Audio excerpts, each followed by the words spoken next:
రైతు మిత్రులు నమస్తే అండి. మీరు వీక్షిస్తున్నారు కిసాన్ అగ్రి ఛానల్. నా పేరు శ్రీనివాస్ అండి. ఈరోజైతే మరో వీడియోతో మన రైతు సోదరుల ముందుకు రావటం జరిగిందండి. వేరుశెనగ సాగు యాజమాన్యం గురించి మరొక వీడియోలో అయితే మనం ముందుకు రావటం జరిగింది. ముఖ్యంగా వేరుశెనగ ఇప్పుడు మనకి ఖరీఫ్ సీజన్లో జూను జూలైలో అయితే వర్షాధారం కింద విరివిగా సాగు చేయడం జరుగుతుందండి. కాబట్టి దీని గురించి మనం ఒకసారి మొదటి దశలో చేసుకోవాల్సినటువంటి యాజమాన్య పద్ధతుల గురించి మాట్లాడుకుందామండి. వేరుశెనగ ముఖ్యంగా మనకి ఎర్ర నేలలు అలాగే ఇసుక నేలల్లో బాగా సాగు చేసుకోవటానికి అనుకూలం. కానీ మనకి ఇప్పుడు ముఖ్యంగా ఏమవుతుందంటే ఈ వర్షాధారం కింద వేసుకున్నప్పుడు వర్షాలు హెవీగా అంటే ఎక్కువగా వర్షాలు పడినప్పుడు కూడా మనకి మొక్కలు చనిపోవటం జరుగుతుంది. అలాగే ఈ న్యూట్రియంట్ డిఫిషియన్సీ కూడా రావటం జరుగుతుందండి. చివరిలో 50 రోజులు దాటిన తర్వాత వస్తుందండి. మనకి ముఖ్యంగా ఈ ఐరన్ డిఫిషియన్సీ అంటే ఏదైతే ఇనుప ధాతు లోపం ఉందో ఇది ఈ న్యూట్రియంట్స్ లోపం రావటం జరుగుతుంది. సో అలాగే జింకు లోపం కూడా రావటం జరుగుతుందండి. ఈ జింకు లోపం రావటం వల్ల ఆకులు గిడసబారిపోయి మొత్తం కిందకి చెట్టు దిగిపోయి మనం వేసినటువంటి ప్రధాన ఎరువుల్ని మొక్క తీసుకోలేదు. కాబట్టి దీని గురించి అయితే వీడియోలో మీకు క్లుప్తంగా వివరిస్తాను. ముఖ్యంగా మనం వేసుకోవాల్సినటువంటి రసాయనిక ఎరువుల్లో ఈ సింగిల్ సూపర్ ఫాస్ఫరస్ ఎరువు ఏదైతే ఉందో అది మొత్తం కంప్లీట్గా మీరు వేసేటువంటి ఆఖరి దుక్కులోనే వేసుకోండి. అలాగే ముఖ్యంగా న్యూట్రియంట్స్ మేనేజ్మెంట్లో భాగంగా మనకి సూక్ష్మ పోషకాల లోపంలో ప్రధానంగా ఐరన్ లోపం అలాగే జింకు లోపం అనేది ముఖ్యంగా రావటం జరుగుతుంది. అలాగే కొద్ది మోతాదులో కొన్ని రకాల సూక్ష్మ పోషకాల లోపం మొక్కలో రావటం జరుగుతుందండి. సో మనం అన్నిటిని ఏ పోషక లోపం ఏందనేది మనం గ్రహించలేం. కాబట్టి ముందుగానే మనం ఆఖరి దుక్కులోనే ఈ పోషకాలకు సంబంధించినటువంటి యాజమాన్య పద్ధతులు పాటించినట్లయితే మంచి దిగుబడులు సాధించడానికి అవకాశం ఉంటుంది. ముఖ్యంగా మనం సూపర్ ఫాస్ఫేట్ రూపంలో కానీ డిఏపి రూపంలో కానీ ఆఖరి దుక్కులోనే ఫాస్ఫరస్ అందించుకోవాలండి. అలాగే పొటాషు యూరియా ఈ రెండు కూడా ఆఖరి దిక్కులోనే 50% అంటే సగం మనం ఎన్నుకున్నటువంటి యూరియా ఒక 100 కేజీల యూరియాలో ఒక 50 కేజీలు ఆఖరి దిక్కులో, అలాగే ఒక 100 కేజీలు సపోజు సూపర్ ఫాస్ఫేట్ తీసుకుంటే ఒక 50 కేజీలు ఆఖరి దుక్కులో ఒకసారి వేసుకున్న తర్వాత మిగతాది మరలా 30 రోజుల తర్వాత మరొకసారి అయితే వేసుకోవాలండి. మొత్తం ఒకేసారి వేసినా కూడా మొక్క గ్రహించలేదు. దానివల్ల మనీ వేస్టు, ఫర్టిలైజర్ కూడా వృధాగా వేస్ట్ అయిపోవటం జరుగుతుంది. కాబట్టి ఏంటంటే సింగిల్ సూపర్ ఫాస్ఫేట్ని ఆఖరి దుక్కులో వేసేసుకుని దీన్ని 2 భాగాలుగా విభజించుకుని కొంత ఆఖరి దుక్కులో బ్యాసిల్ అప్లికేషన్ కింద మిగతా 50% 30 రోజుల వ్యవధిలో మరలా ఇంకొకసారి కనుక వేసుకున్నట్లయితే మనకి ఈ వేసినటువంటి ఎరువు 100% మొక్కకి సంపూర్ణంగా అందించడం జరుగుతుంది. అలాగే న్యూట్రియంట్స్ మేనేజ్మెంట్లో మనకి జింకు లోపం కంపల్సరీ వేరుశెనగలో సహజంగా రావటం జరుగుతుందండి. దీనికి ఒక 10 కేజీలు జింక్ సల్ఫేట్ని కనుక మనం ఆఖరి దుక్కులను వేసుకున్నట్లయితే ఈ జింకు లోపం నుంచి మొక్కను కాపాడుకోవచ్చు. ఒక్కసారి మనం ఈ జింకు సల్ఫేట్ని కనుక వేసుకున్నట్లయితే మనకి 3 పంటల దాకా అయితే ఈ జింక్ సల్ఫేట్ ఉపయోగపడటం జరుగుతుంది. దీన్ని ముఖ్యంగా గుర్తుంచుకోండి. ఫాస్ఫరస్ ఎరువులతో ఎట్టి పరిస్థితుల్లో కలిపేయకండి.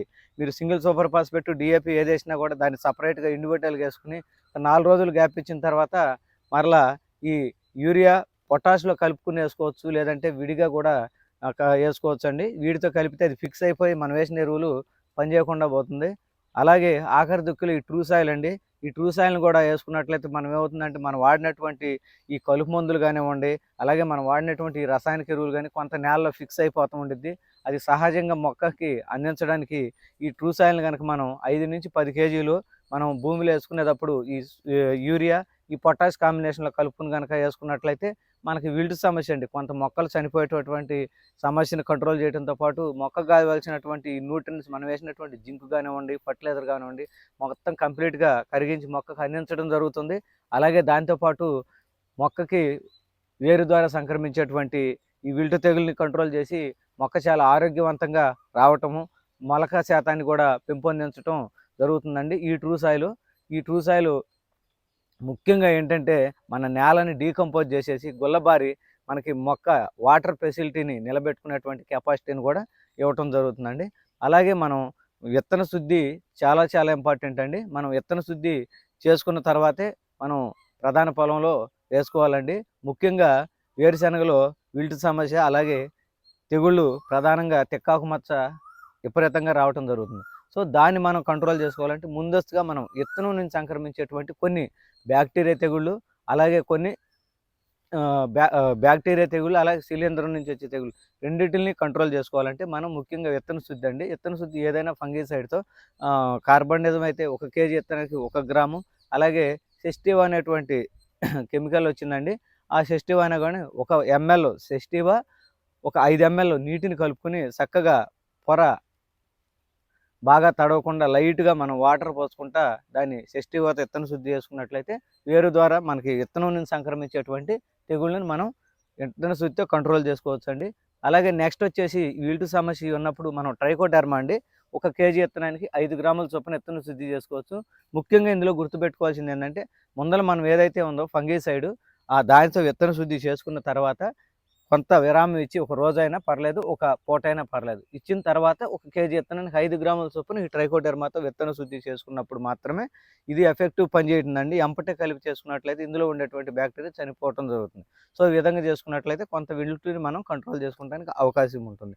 సో ఈ ప్రధాన పొలంలో వేసుకునేటప్పుడు గుర్తుంచుకోవాలి, మనం ఎంత మోతాదు ప్రకారం విత్తనాన్ని సూచించారు డిపార్ట్మెంటు ఆ విధంగానే వేసుకోవాలండి. ఒక 10 కేజీలు 20 కేజీలు అటు ఇటు అయినా నో ప్రాబ్లం అండి. కానీ మనం ఎక్కువగా 2 క్వింటాలు 2.5 3 క్వింటాలు కూడా వేస్తున్నామండి. అలా వేయటం వల్ల మొక్క నిటారుగా పెరిగిపోయి సైడ్ బ్రాంచెస్ రాక మనకి తెగుళ్ళు, అలాగే వర్షం పడినప్పుడు కింద మొక్కలు గాలాడక కింద మొత్తం కుళ్ళిపోయి కాండం దగ్గర ఉండేటువంటి ఆకు మొక్కలు డ్యామేజ్ అవ్వటం జరుగుతుంది. సో కాబట్టి ఏంటంటే కంపల్సరీ స్పేసింగ్ అండి, విస్తీర్ణం కంపల్సరీ వేసుకోవాలి. మొక్కకి 15 సెంటీమీటర్లు, మీకు వరుసకి 30 సెంటీమీటర్లు గ్యాప్ పెట్టుకుని కనుక వేసుకున్నట్లయితే మొక్క ఆరోగ్యవంతంగా రావటం జరుగుతుంది. చీడపీడలను కూడా తట్టుకునేటువంటి రెసిస్టెన్సీ మొక్కకి ఉండటం జరుగుతుంది. సో ఈ విధంగా చేసుకోవాలండి. అలాగే ప్రధానంగా మనం వేసుకున్న తర్వాత కలుపు ప్రధానమైనటువంటి సమస్య అండి. దీన్ని ముందస్తుగానే మనం నివారించుకోవాలి.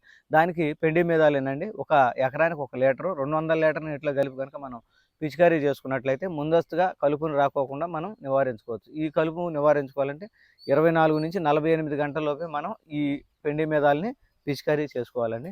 అలాగే మనం విత్తన శుద్ధి చేసుకుంటాం కాబట్టి కొన్ని రోజులు కంట్రోల్ అవ్వటానికి అవకాశం ఉంటుందండి, చీడపీడలు రాకుండా. తర్వాత మనం మొదటి పిచికారీగా ఈ రసం పీల్చే పురుగుల మీద, అలాగే పురుగు తెగుళ్ళకి మనం యాజమాన్య పద్ధతులు పాటించాలండి. ముఖ్యంగా గుర్తుపెట్టుకోవాల్సింది ఏంటంటే మొదటి దశలో వచ్చే రసం పీల్చే పురుగు, అలాగే ఈ పచ్చ పురుగు కానివ్వండి, లద్దె పురుగు, ఇవి రెక్కల పురుగు గుడ్లు పెట్టి ఆకుల కింద తినేసి జల్లెడ చేస్తుంది. సో దాన్ని రాకోకుండా ముందుగానే మనం ఈ రసం పీల్చే పురుగు 2 కంట్రోల్ చేసుకుంటానికి వేప నూనె అండి, 5% కనుక వేప నూనె పిచికారీ చేసుకున్నట్లయితే దీని గుడ్డుని నిర్వీర్యం చేసేటువంటి కెపాసిటీ వేప నూనెకు ఉంటుంది. అలాగే వేప నూనె వల్ల ఒక రకమైన స్మెల్ రావటం వల్ల వేప నూనె చేదుకి రెక్కల పురుగు గుడ్డు పెట్టదు, అలాగే రసం పీల్చే పురుగు కూడా కంట్రోల్ అవ్వటం జరుగుతుందండి. అలాగే తెగుళ్ళ యాజమాన్యంలోకి వచ్చేసరికి మనకు ముఖ్యంగా మొదటి దశలో కార్బనిజం అండి, 1 లీటర్ నీటికి 1 గ్రాము చొప్పున కార్బనిజం అయినా పిచికారీ చేసుకోవచ్చు. లేదంటే అలాగే 1 లీటర్ నీటికి 3 గ్రాముల చొప్పున మ్యాంగో జబ్బు అయినా పిచికారీ చేసుకోవచ్చు అండి. ఇది తెగుళ్ళ నివారణకి ఉపయోగపడుతుందండి. అలాగే ముఖ్యంగా మనకి మొక్క న్యూట్రియంట్స్ డెఫిషియన్సీ, అలాగే మంచి గ్రోత్ రావడానికి, అలాగే మనం ఎప్పుడైతే మొక్క ఆరోగ్యంగా ఉంటుందో అప్పుడే ఆహారం తయారు చేసుకోవడం జరుగుతుందండి. సో దీంతో పాటు మనకి గెయిన్ అప్ అండి, ఒక ఎకరానికి 200 నుంచి 250 ml చొప్పున కనుక మనం ఈ గెయిన్ అప్ని మనం వాడేటువంటి పురుగు మందులు, తెగులు మందులు కలుపుకొని కాంబినేషన్గా వేరే బకెట్లో కనుక ఈ గెయిన్ అప్ కనుక పిచికారీ చేసుకున్నట్లయితే ఈ గెయిన్ అప్ వల్ల ఏంటంటే మొక్క చాలా గ్రీనిష్గా రావటం జరుగుతుంది. మనం వేసినటువంటి ఫర్టిలైజర్ మొక్క అందించడం జరుగుతుంది. సో సహజసిద్ధంగా మొక్క న్యాచురల్గా రావాల్సినటువంటి సైడ్ బ్రాంచెస్ కానివ్వండి, ఈ న్యూట్రియంట్ డెఫిషియన్సీ నుంచి కూడా మొక్కని కాపాడటం జరుగుతుందండి. సో ఇదండి మొదటి దశలో మనం చేసుకోవాల్సినటువంటి వేరుశెనగ యాజమాన్యం. మీకు ఏదైనా డౌట్స్ ఉన్నట్టయితే మీరు సెక్షన్లో కామెంట్ చేయండి, నేనైతే రిప్లై ఇవ్వడం జరుగుతుంది. అలాగే ఈ వాట్సాప్ నెంబర్కి మీరు ఏదైనా డౌట్ ఉన్నా కూడా వాట్సాప్ చేయొచ్చండి, కాల్ చేయొచ్చు. సో ముఖ్యంగా గుర్తుపెట్టుకోవాల్సింది ఏంటంటే విత్తన శుద్ధి ఇంపార్టెంటు, అలాగే నేలలో వేసే ఫర్టిలైజర్ ఇంపార్టెంటు, అలాగే మనం వాడేటువంటి పురుగు మందులు, తెగుళ్ళ మందులు ఇంపార్టెంట్. ఇవి టైం టు టైం షెడ్యూల్గా మనకి వేసుకున్నట్లయితేనే మంచి దిగుబడి సాధిస్తామండి. నెక్స్ట్ ఎపిసోడ్లో మరలా 30 రోజుల దశ నుంచి మనం ఎలాంటి యాజమాన్యం చేసుకోవాలనేది ఇంకొక వీడియోలో చెప్తానండి. ఆల్రెడీ మనం కొన్ని వీడియోస్ అయితే మన ఛానల్లో ఉన్నాయి, మీరు మన ఛానల్లోకి వెళ్ళి సబ్స్క్రైబ్ చేసుకుని ఒకసారి ఆ వీడియో చూడండి. వీడియో నచ్చినట్టయితే లైక్ చేయండి, అలాగే సబ్స్క్రైబ్ చేసుకోండి. ఇలాగే మరిన్ని వీడియోల కోసం మన కిసాన్ అగ్రి ఛానల్ని సబ్స్క్రైబ్ చేసుకుని మీ తోటి రైతులకైతే షేర్ చేయండి. ఏ డౌట్స్ ఉన్నా కామెంట్ సెక్షన్లో కామెంట్ ఇవ్వండి, నేనైతే రిప్లై అవుతుంది జరుగుతుంది. మరొక వీడియో అయితే కలుసుకుందామండి. ప్రతి ఒక్కరికి ధన్యవాదాలు. Thank you very much.